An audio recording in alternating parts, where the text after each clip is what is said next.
As far back as I can remember, I always wanted to be a gangster. There's no crying in baseball! I ate his liver with some fava beans. A nice client. That was totally wicked! If I can change, and you can change, everybody can change! And welcome back to another episode of Your Next Favorite Movie. I'm your host, Josh G. And today I'm joined by Kyle and Trisha of the My Drunk Movie Theater podcast. Welcome to the show. Hi. So I'll just let you, Kyle, you can start, I guess. Why don't you tell everyone a little bit about your show? All right. Well, like you said, it's called My Drunk Movie Theater. Just to kind of give you guys an idea of what we do on the show.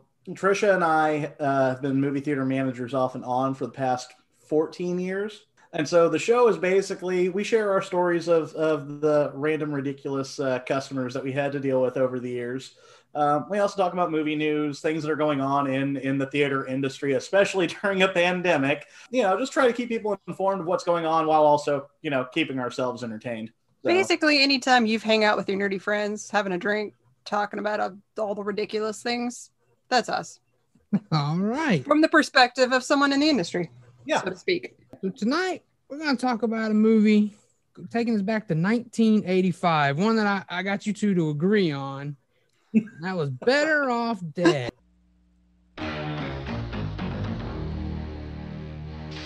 Does it ever feel like everyone's got more going than you do? Oops. That everyone is smart. So you're Al Myers' kid? Yes, I am. You look pretty stupid to me. Thank you. You say the best skier in town just ran off with your girlfriend? Even your younger brother does better than you do? And that nobody even cares? Beth broke up with me. Oh, that's nice. Well, you might be right. But remember one thing. I haven't even been to New York City. Nobody was ever better off dead. The truth is, I can outski you any day of the week. Oh, really? Yeah, you want a race? I'll take you on any day, sucker. Go that way, really fast. If something gets in your way, turn. All you need is guts. All right, now turn. I'm gonna race, I'm gonna lose, and I'm gonna die, in that order. Go. And you'll never doubt yourself again. He's skiing on one ski. Better Off Dead. And that's a real shame when folks be throwing away a perfectly good white boy like that. An abnormal look at a normal teenager. So when did you guys first see this? Because you don't look old enough. I don't think you saw it when it came out. So no. Trisha, I'll let you take the lead on that one. I was thinking of this the other day because it took me a while. I could not remember the first time I watched it. But what I think happened is I went to college in a very small town. And so one of the highlights would be to go to Walmart and dig through the $5 bin back in the DVD section. And I'm pretty sure, because I've always loved John Cusack, so I'm pretty sure it was a $5 bin find that I dug through. And I was like, oh, hey, yeah, sure. Let's go with this one.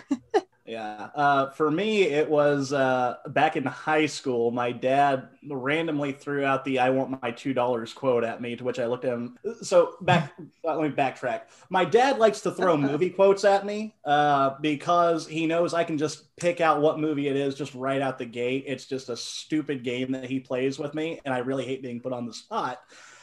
So he threw this one at me, and I go, I don't know what the hell that's from.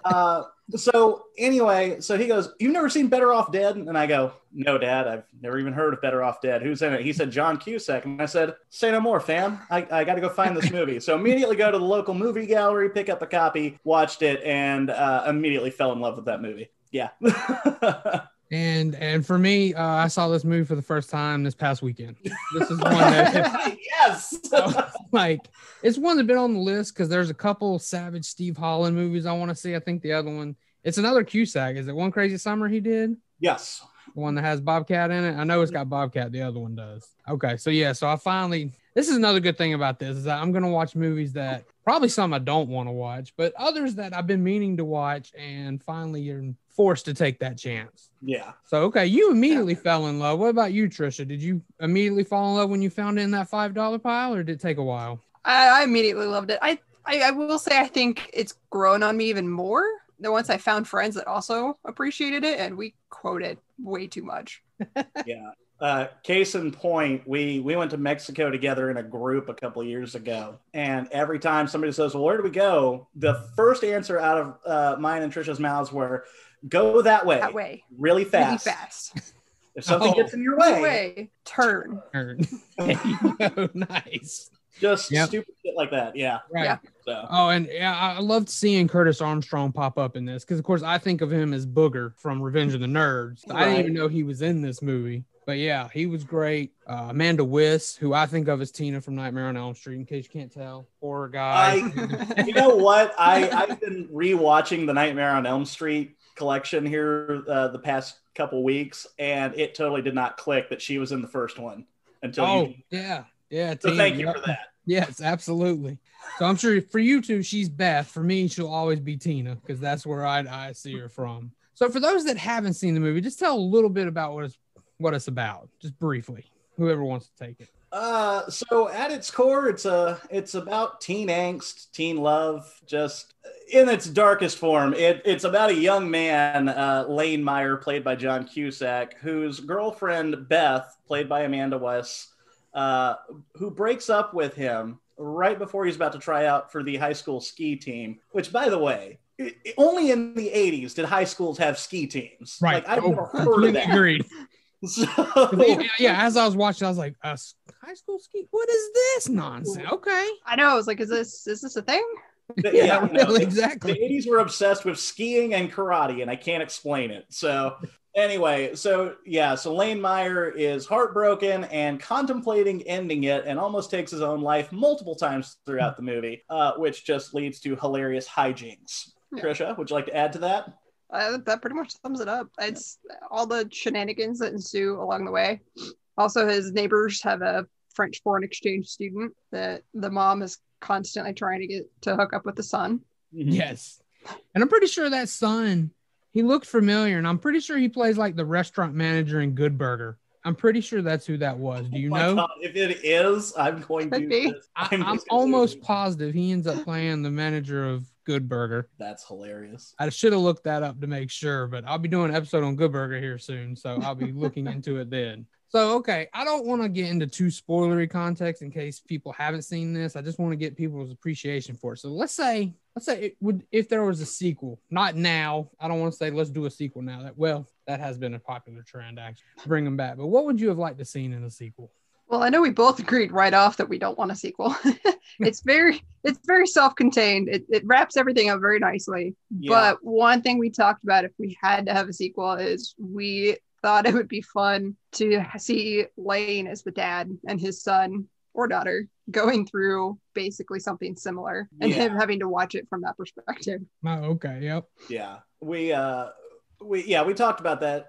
My thought process on a sequel, she's right. It is a self-contained story. I don't know that you could do a true sequel to it without just completely rehashing the entire first movie. Right. So the best route I think would be to go and make John Cusack a dad who's watching his son go through this nonsense and never ever comment on doing the exact same shit in 85. Right. You know, you're doing it wrong. I blew up my neighbor's mom. I think for us, a sequel is just straight up out of the question. We just can't fathom it. Really not fond of the idea of a remake or a reboot either, but we did have some ideas on that as well. Okay, good. You set me up nicely because that's what I was saying. Okay, so if they do a remake and you got to recast this thing, because I agree, it's hard to recast, especially John Cusack in the 80s. It's hard to recast that. Yeah.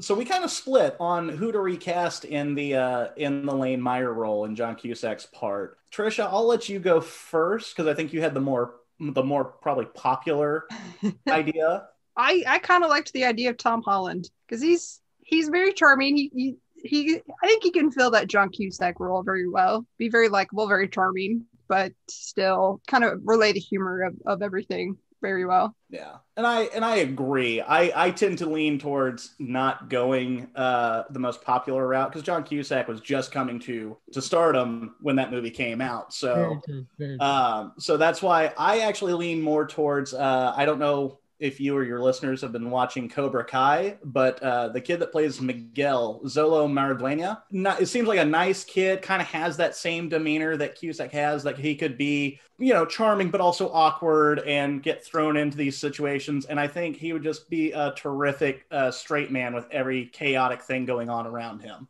I have not watched Cobra Kai yet. My wife's been saying we need to watch it. Okay. I mean, I love Karate Kid. I know. I'm coming back. I want to watch it, and talking about episodic TV for me these days. It's like if you loved Karate Kid, even the 2 or 3 sequels afterwards, they pay a lot of respect to that original movie, but then also the other sequels as well, and keep that, instead of skipping over it like some of these other reboots have done, actually tie it into the lore of the show and run with it. Now that I've gone off track for this show, this is what my drunk movie theater does. So it's okay. I love it.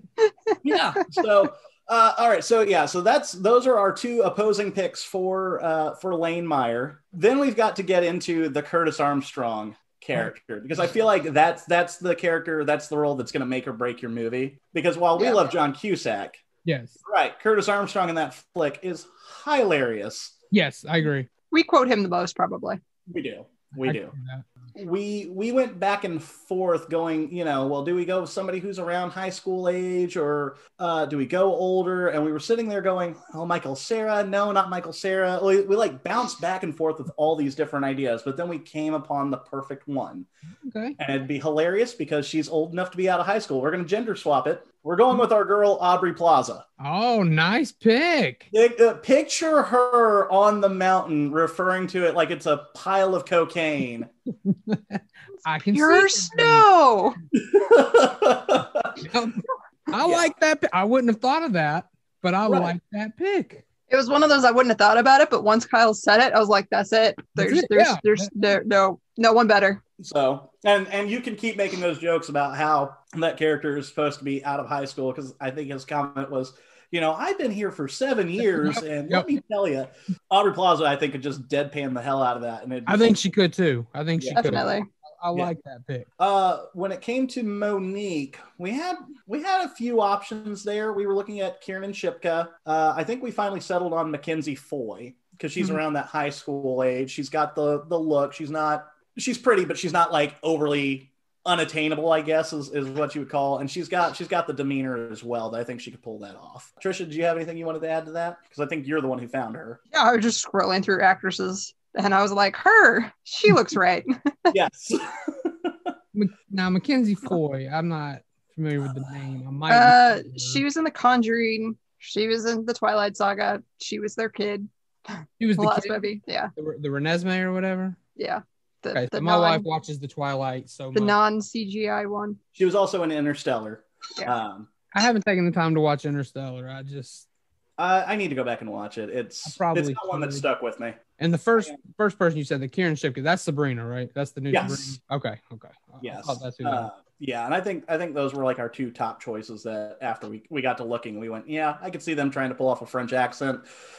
We talked about Haley Steinfeld too, who I think is terrific, but again, kind of like John Cusack, you want somebody a little lesser known, at least at this time, to fill those roles. Although I will say, the more we sit here, the more I kind of like Kiernan Shipka for Beth. Oh, okay. That wouldn't be a bad choice. Okay, I had mentioned Catherine Newton, who was recently in Freaky and Detective Pikachu.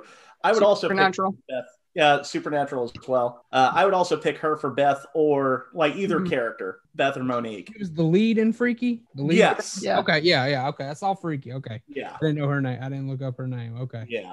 So, but then we had to get into it. And as I started thinking, we go, well, obviously we have to cast the dad, because David Ogden Stiers, God rest him, is a great part of that movie, because again, straight deadpanning around all the chaos going on around him, dealing with the newspaper boy breaking out his windows, all that. John Cusack, we need to get John Cusack in this movie. He's not in enough stuff these days. And that's why we went from reboot to sequel. We kind of Requel. Yeah. we toyed with it. We haven't quite decided yet, but we know we want John Cusack as the dad for sure. Yes. But then, and this is probably going to upset some people. It's going to make us just laugh because it's 2021, and you know we're all accepting people of other people's orientations and whatnot. We thought, why not make Lane's parents a gay couple? Okay. And then we decided who to cast as the other parent. And picture this, if you will, the French fry scene as they're serving dinner to Monique. Fries. Yes. Robert Downey Jr. All throughout the movie, just trying to put together these meals right out of Good Housekeeping, and they keep turning into disasters. Picture that. I think I love it. Right? I think I love it. Right. But yeah, so for us, it was just Robert Downey Jr. going, French fries, French dressing, and French bread. Peru.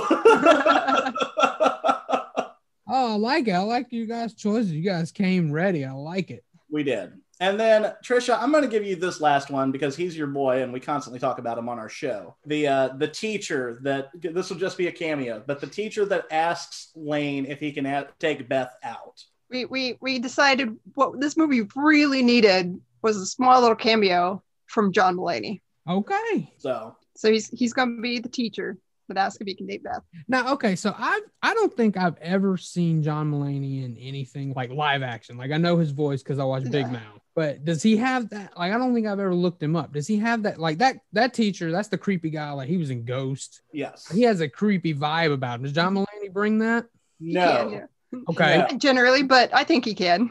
Considering that over Halloween we had talked about casting him as Norman Bates in a Psycho remake. He's not really a creepy person by any stretch of the imagination. If you watch his stand-up, he is very much, it sounds like he's from a 1940s like Chicago radio show, is the way he sounds. You know his voice. Yes.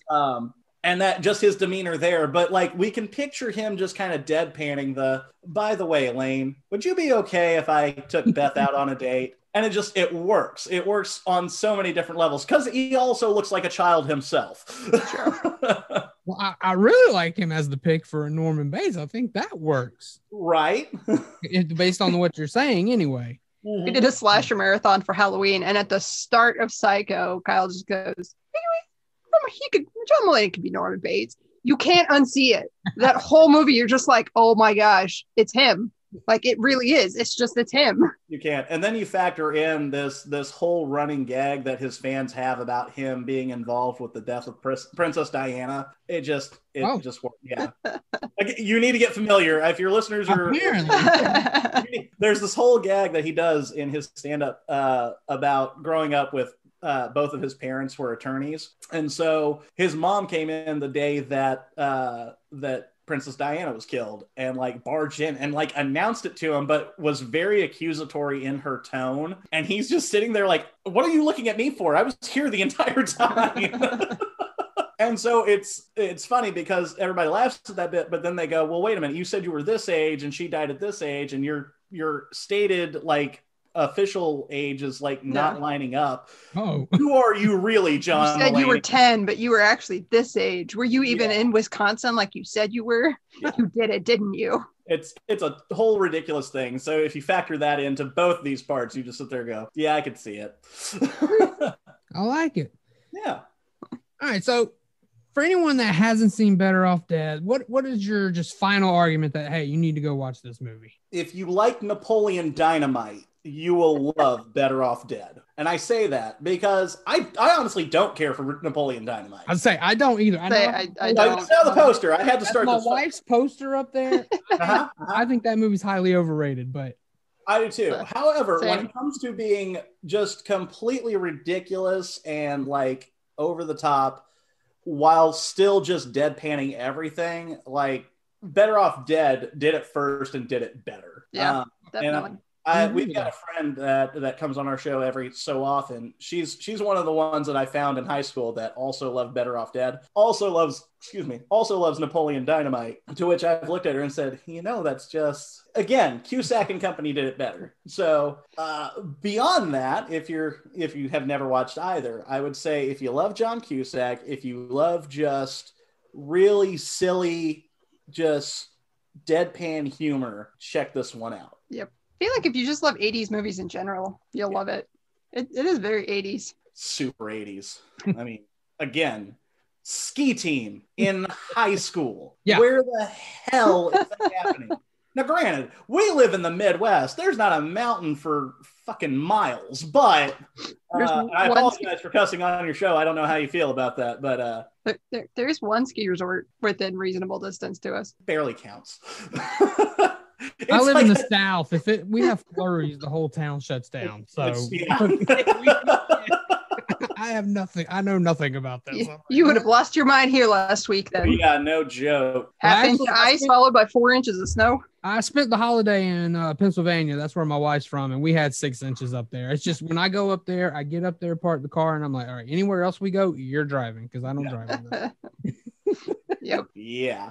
But yeah, that's really about the most we could say to get you to watch is just if you love deadpan humor, if you love the 80s, if you love skiing, if you love Booger, if you love John Cusack. It's dark humor, but it's not over the top dark humor. It's not. The situations are funnier than they probably should be. And it's not an overly dramatic, well, I'm going to just kill myself. I mean, he does. Like Cusack in the movie, like sit there and really debates whether or not he's actually going to do it. Right. And that's why we said we don't know that we do a sequel these days, because I don't know that you can really make those jokes like you used to back then either. I agree. They would have, I think they would have to change that up. And I'll just add, if you think you've seen all the 80s comedies and this somehow missed your radar, check it out. Because I've seen a lot of 80s comedies, but I don't know why. This is a very under the radar one. Yeah, 80s Cusack, I haven't seen a lot of. Like, I've never even seen Say Anything, and I think that's just intentional more than... But wow.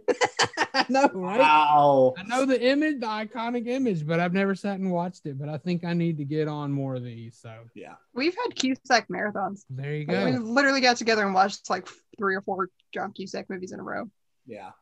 And it's all over the map, because it would be like Say Anything and Better Off Dead, and then we jump to Gross Point Blank and Con Air or Identity or any number of these movies this guy's put out. Say Anything, we actually went to a Q&A. What was that, Trisha, last year? I think so.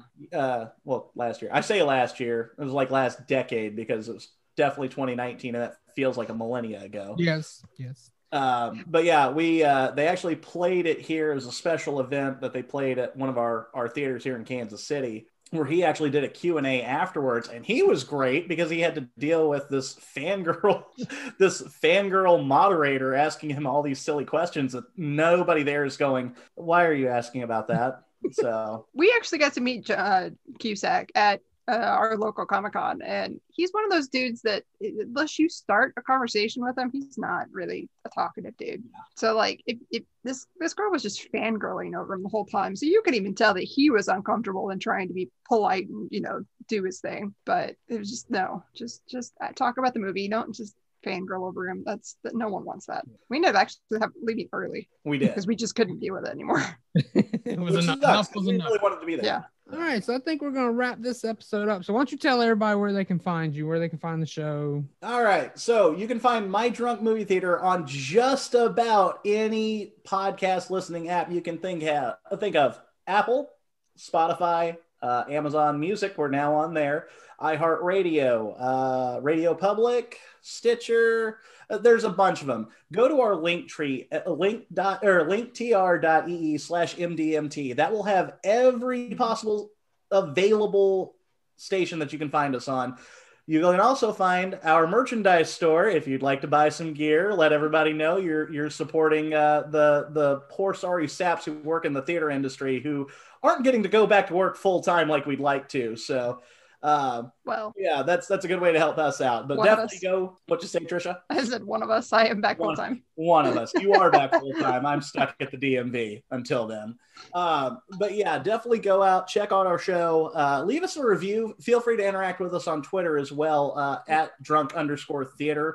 We love talking to listeners and all that. So definitely most active on Twitter. We are definitely most active on Twitter. So that'll do it. And I will follow that up with I am also most active on Twitter. You can follow the show at ynfmoviepod, Twitter and Instagram. We should be on all the podcast platforms as well. So follow us, reach out. They love to interact. I know I love to interact. Mm-hmm. So check back next week. I'll have a new guest with a completely different movie, and who knows, it may be your next favorite movie. You guys take care. I'll talk to you next time.